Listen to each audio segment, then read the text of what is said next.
Vamos mergulhar de cabeça numa ideia bem provocadora do livro Antifrágil, do Nassim Nicholas Taleb. É uma daquelas ideias que desafia tudo que a gente aprendeu sobre de onde vem a inovação e o progresso.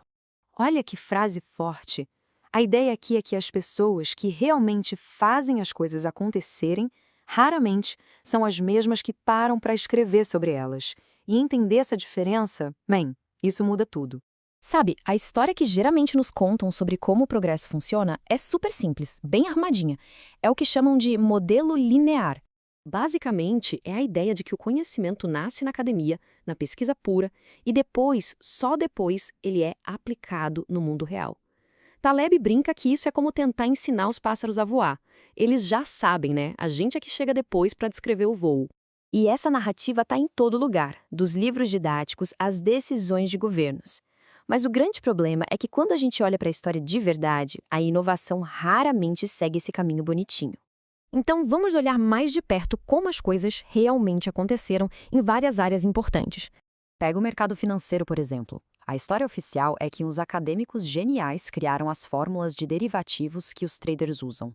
Só que a verdade é que os traders já usavam métodos muito parecidos, na prática, quase um século antes dos acadêmicos colocarem no papel. E esse padrão se repete. O motor a jato não nasceu de uma teoria da física. Nasceu de engenheiros mexendo, testando, improvisando, muitas vezes sem nem saber a teoria por trás do porquê aquilo funcionava. O mesmo vale para as catedrais antigas, construídas com regras práticas passadas de mestre para aprendiz, não com geometria teórica. E aqui está o ponto central de tudo isso. A gente não pega uma teoria pronta e a coloca em prática. O que acontece na maioria das vezes é o contrário. A teoria surge para explicar uma prática que já existe e funciona. Os exemplos são muitos. A Revolução Industrial, por exemplo, foi tocada por curiosos e gente com tempo livre, não por cientistas em laboratórios. Na medicina, várias curas importantes foram descobertas por acaso, por tentativa e erro. A prática veio muito antes da teoria conseguir explicar. Isso tudo levanta uma questão bem grande, né?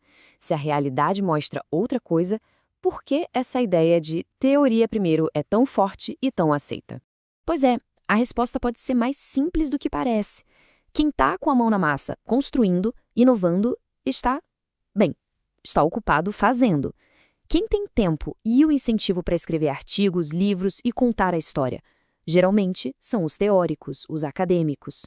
Mas tem outra camada aqui, uma ilusão estatística que o Taleb chama de um nome bem curioso: o problema do Peru inverso. Funciona assim. No problema do Peru tradicional, uma longa sequência de dias bons e seguros esconde um risco gigantesco e invisível, o Dia de Ação de Graças. Já no Peru inverso, é o oposto.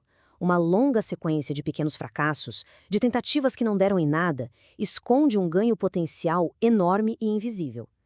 Nesse caso, o que a gente não vê é algo muito bom.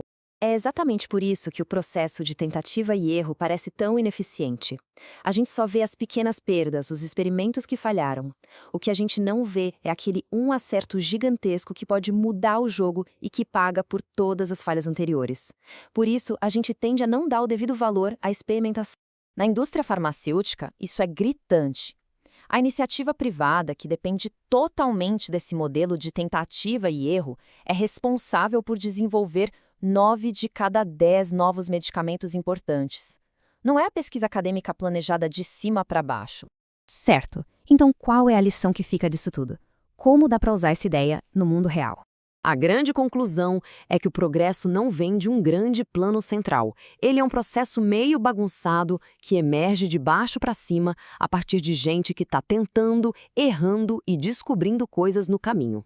Então, algumas regras práticas para esse mundo incerto.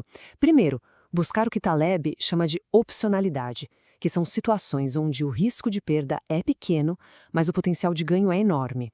Segundo, apostar nas pessoas, nos jockeys, que são adaptáveis, e não em planos de negócio engessados. E terceiro, diversificar, fazendo muitas apostas pequenas ao invés de uma única aposta gigante. No fim das contas, o maior erro que a gente pode cometer é simplesmente ignorar essas oportunidades, essas opções livres, só porque elas não se encaixam naquela historinha organizada e acadêmica que nos contaram. E isso nos deixa com uma última reflexão. Se quem faz está ocupado criando o futuro, e quem fala está ocupado escrevendo o passado, quanto conhecimento valioso a gente está deixando de lado por ouvir só um lado da história.